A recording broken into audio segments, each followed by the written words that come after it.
Welcome, everyone. I'm Laura DeFranco, the CEO of Brave Healer Productions, where we have a mission to wake the world up to what's possible, one brave word at a time. And here today to help me with that mission are some of the amazing authors of a new book we have coming out called Sister Armor, Healing in Community. And before I introduce them to you, I just want to say a big thank you to Tiffany Borner, our lead author on this project. Tiffany, thank you so much for getting this stellar group of human beings together to come into this collaboration. We wouldn't be here without you, and I'm really honored to be guiding this with you and helping your mission to get the word out about what it even means to heal with each other in community. Really important topic, I believe. So today I have with me Janice Pouch. She's an expert in connecting with her clients and their needs in order to help them successfully navigate the real estate market. And Haley Verney is a professional life and spiritual coach with 20 years experience, a yoga teacher and owner of Illuminate, where she helps clients transition through changes. Ladies, I'm really happy to have you here today. And Haley, I'm going to have this little party started with you. I want to hear all about your amazing chapter. Good. Well, my chapter 18, it's called Illuminate and Fuck Being Perfect. And, you know, you've introduced me as being a life spiritual coach and also a change manager, where I've been leading people through corporate and public life. And I share a story where I go through personal change myself, of the messy process of change and what I encountered in my unknown, navigating through the unknown as to whether I should, the choice in my case, in terms of the story that I share, was whether I should leave my corporate job to become self-employed. And so then I navigate through that journey of the unknown. You know, I mean, I know there's going to be a lot of people who have thought about doing that, but just can't conjure up the courage to make the transition. What might you want to say to them to encourage them that they will survive it if they do it?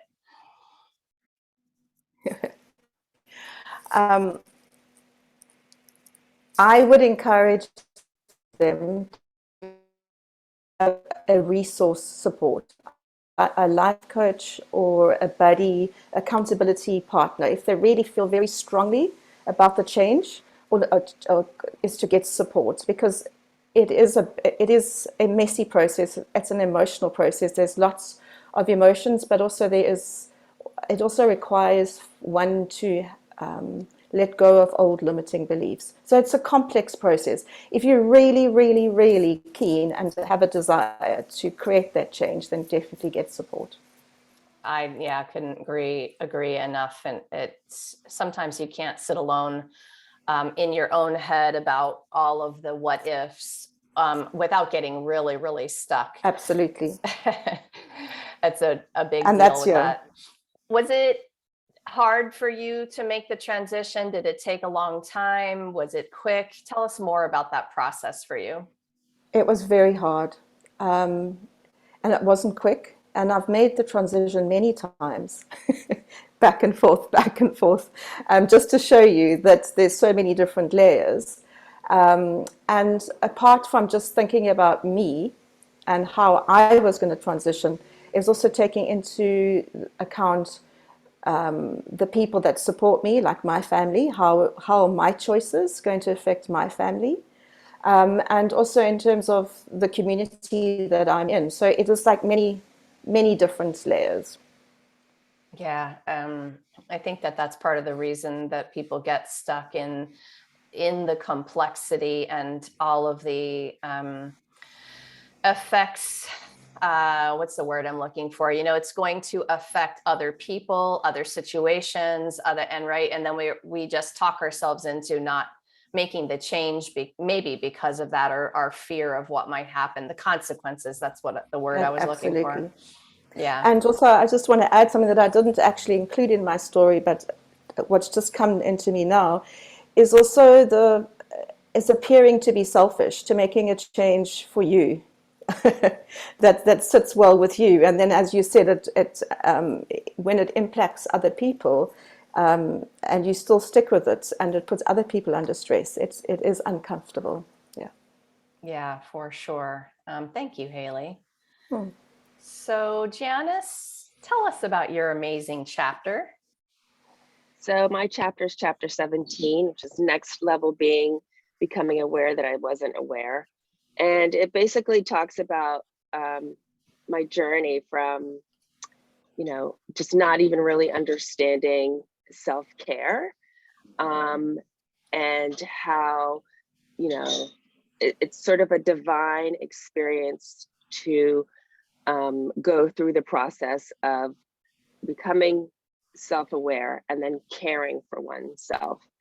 And I always feel like the path sort of pulled me along. I didn't jump on the journey. And I think my story sort of shares that as well.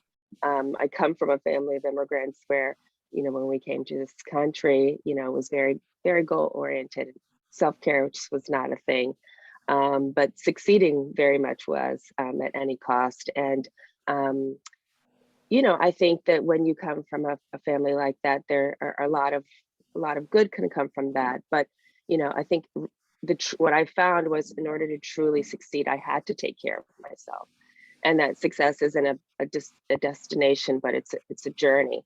And in order to continue on that journey, you have to care for yourself. So I was a runner, and I did a marathon, and that sort of led me to some physical pain that then led me on the path of doing yoga, which was my first form of true self-care.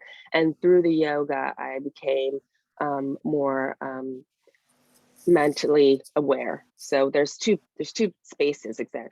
Essentially, there's the physical awareness, and then there's the mental awareness, and those two sort of converged in those yoga classes, and sent me more off into a path of the mental care, which ironically you need in order to do the physical care. It's a symbiotic relationship. And it was it was a slow, gradual process. And I think that when I had sort of peaked with the meditating and meditating through yoga, as far as my mental self-care, I reached out. I'd known Tiffany, actually. So we had a previous job together, and we would always have these lengthy conversations, and I would share with her that. And when she finally went out and started out on her own, she reached out to me, and it was a next level for me, as far as meditation. We did Reiki, and a couple of other practices, sound healing therapy. And it allowed me, it was a next level for my mental self-care, my physical self-care, but then also my career. And I was able to make a career decision that was very difficult. I know Haley was speaking about the same, because I had been so fortified mentally and physically to be able to make that change. So it's basically a path of awareness, of physical, mental awareness, and how that awareness and caring for those two parts of self can lead you down a path of if success is happiness for you, then that's happiness. And I feel truly fulfilled in my life and what I do in my career. But I also know there's absolutely nowhere way I would be here without having that level of awareness. And it's not perfect. It's not a perfect, but it's a journey, and it's a beautiful thing. And I'm so grateful. Well, awareness is one of my favorite ever topics, and I'm actually going to ask both of you a question in a minute about that. But I loved your title from the get-go, because that moment of realization is a total life changer. And I also love the word that you just used, fortified with it, right? You were fortified. Like I imagined, oh yeah, I was fortified, but you're fortified with the awareness, which is then bringing the self-care back to you. I wrote something down that you said a minute ago, Janice. Self-care wasn't a thing, but success was. I so resonate with that upbringing. Mm-hmm, mm-hmm. Yeah. Anything else you want to say about that? You know, I think it's also a social dynamic that people have become more aware of, right? Like, I think when I was growing up, it just also wasn't a thing. Like, yoga really wasn't a thing until I was in my 20s, right? And so, and I was born in the 70s. So, I think it's not uncommon, I think, for, my generation, certainly my children and my nieces, they're very much, much more aware of the existence of self-care than I was during that time. And I feel like I sort of was in that group of people who moved into awareness as it became a social construct in our society. You and a lot of people, I think. And that's a good thing. And now we're in a culture that is honoring that more, and we will be healthier as a result, which is pretty amazing. Yeah. So Janice, I'm going to stick with you for this next question. I'll come over to you, Haley, in just a moment for this one. So when you think of sister armor, what does that mean to you? Well, for me, it meant, and it means, being able to, I don't want to say protect oneself, but I guess that I don't really have another word for it, from the things that come at you on a regular basis. And obviously there's a direct connection with self-care, right? So when I think of sister armor, I think of being literally having my gear on, going out into the world. And that gear is, meditation and eating well and exercising and all those things that, that one does for oneself as we go into the world with all these things coming at it. And it's important to have those, and the things coming at us can be positive, can be negative. Obviously, when you hear armor, you think negative things coming at you, you have to protect yourself from that. But I also want to highlight that those negative things are opportunities to learn as well. And you have to have your armor on in order to get from those situations, those experiences that seem negative at the time, what you're supposed to get from them. So for me, my armor, when I think of sister armor, I think of many women putting on our gear, of protection and self-care and going out into the world in order to have the experiences that we need to have and be able to learn and survive those experiences, teach others, but then move along in our journey as well. I love listening to that. And I love listening to all of you and all of the interviews that we've done for this book. Just the slightly different way you all are talking about what this means to you. And it really matters. Of course, one of the goals in the collaborative effort here is to share every unique voice in all of the ways that we can talk about what this means, right? Because somebody needs to hear it in exactly the way only you ladies can say it. So Haley, what would you add in terms of this? What does sister armor mean to you? And remember to unmute yourself, girl. So I'm very fortunate that I have the beautiful book image in my mind every time you talk about sister armor. So I get a white light shining into the community from the community. The book for me, armor, is sharing stories about people, teachers and facilitators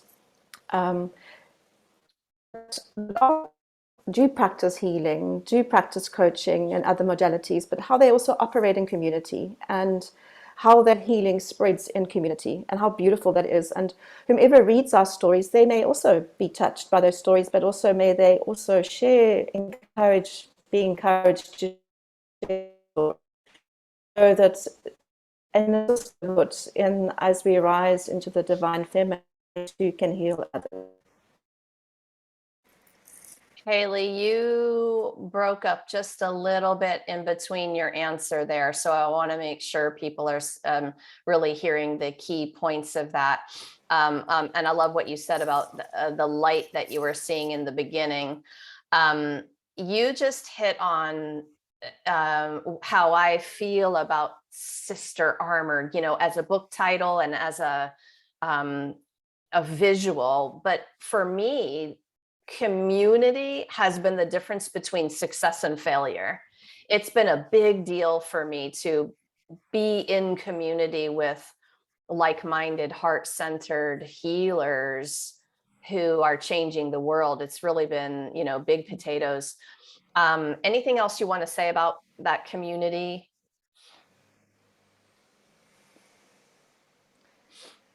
When you say that community, are you referring to community? I Your community. I What do you want lost to connection with you, so I wasn't sure if you heard everything or if I broke out. you broke up a little bit. We got the gist of what you were saying earlier, but is there anything else you want to say about your Okay. community that has been supporting you?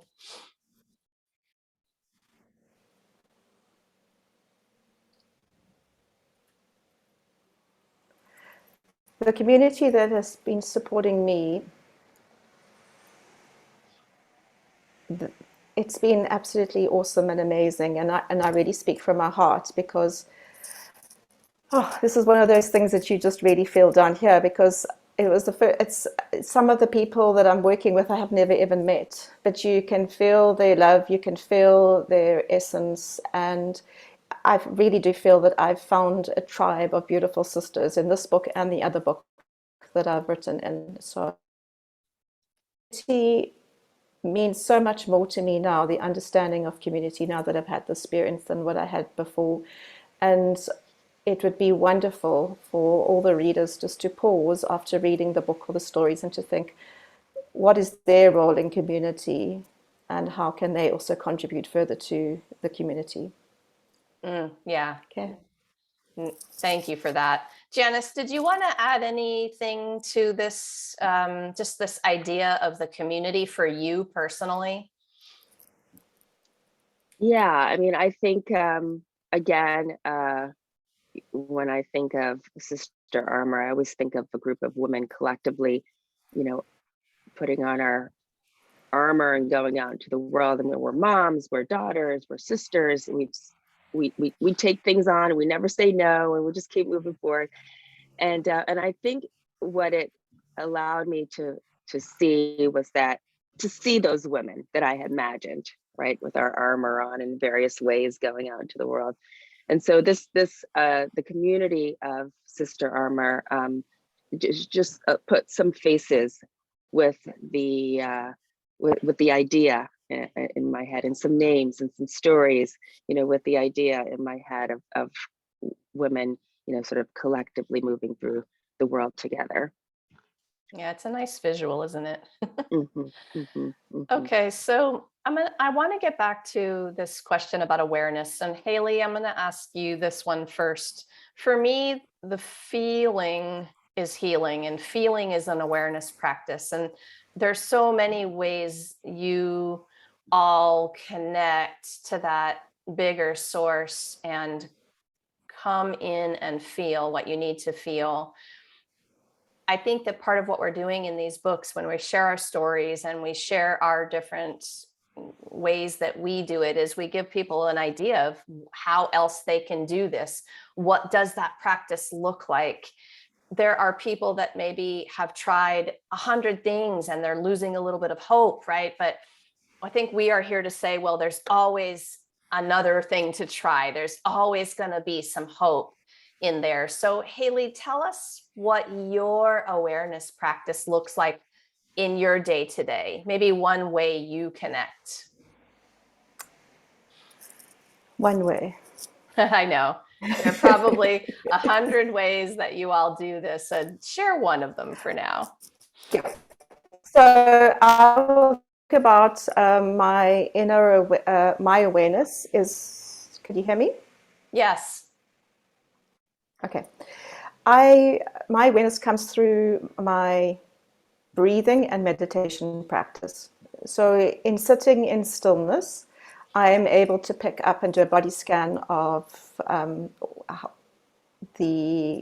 how my body is feeling energetically, mentally, emotionally. And then once I understand and identify what sensations I feel, then, or what thoughts I am thinking, then I'm able to unpack that into another little level deeper to say, okay, there's a fluttering in your chest, is there shortness in your breath? That means that I'm anxious or uptight about something, or my jaw is tense or tight. What is it that's causing the tightness and tension? What have I been thinking of? And then I'll start unpacking it there. Okay, that's short and sweet. I know, and I get it. You're giving us a taste of a more intense process, but you did such a beautiful job describing how we can start it.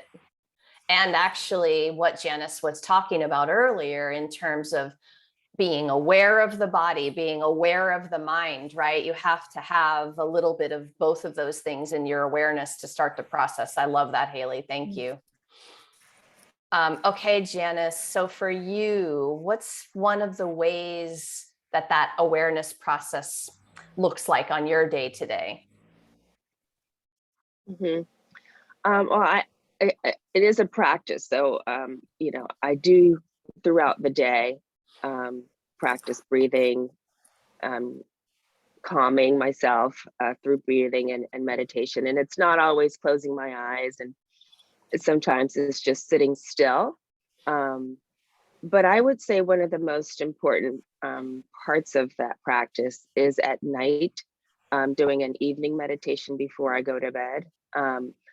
I can't remember where I read or learned along my journey, but I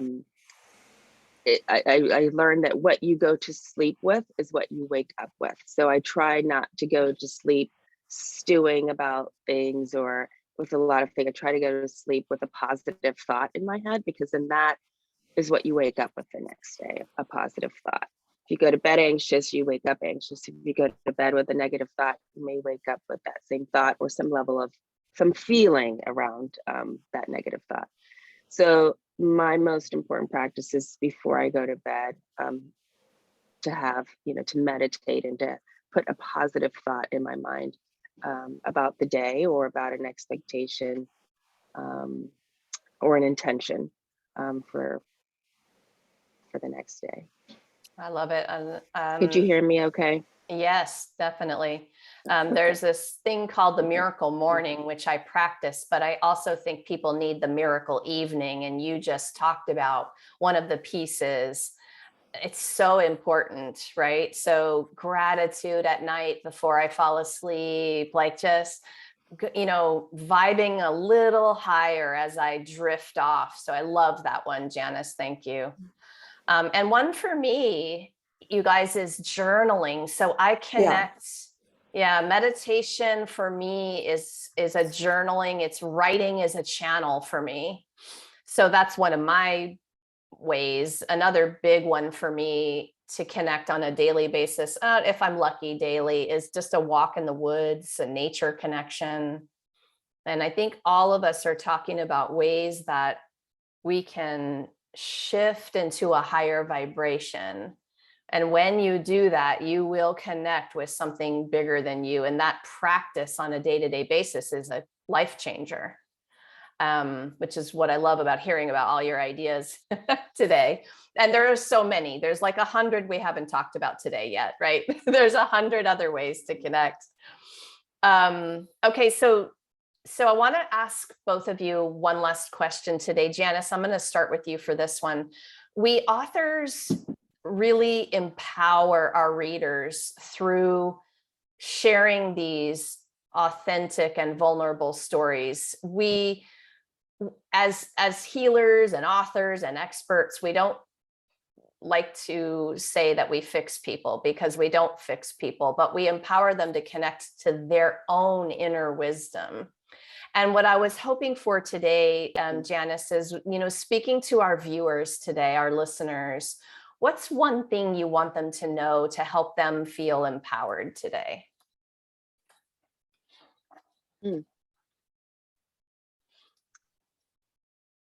I would say regardless of where you are on your journey, whether you're beginning, middle, end, or feeling like you're an expert, not end, but I would say that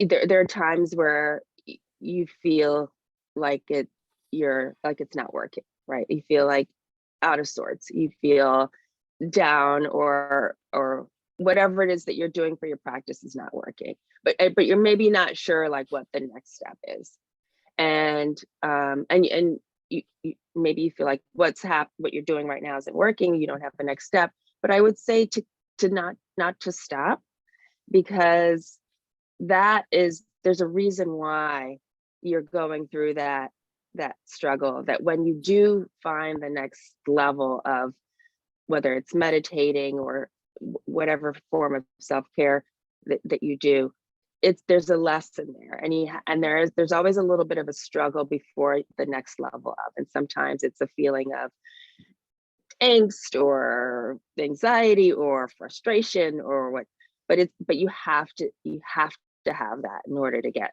to the next level. So don't stop. Really great advice, and looking at everything that's happening as an opportunity. So yes, I love that one so much. That is a perspective that will change people's lives. Thank you so much, Janice. Haley, what would you say to our viewers in terms of helping them feel empowered today? And I'm going to ask you to unmute one more time. There you go. So to the viewers and readers, if there is anything that you are sitting with that is uncertain or unsure, but you really wanted to go for it, to, as I said in my subtitle, fuck being perfect. And I'm just saying that because when you go into what you really want and there's unsurety, there's going to be doubt, there's going to be fear of failure, there's going to be the fear of unknown. But I do believe that you can create the future that you want. You can create your reality, and to go for it. And don't let fear stop you. Find the resources to help you.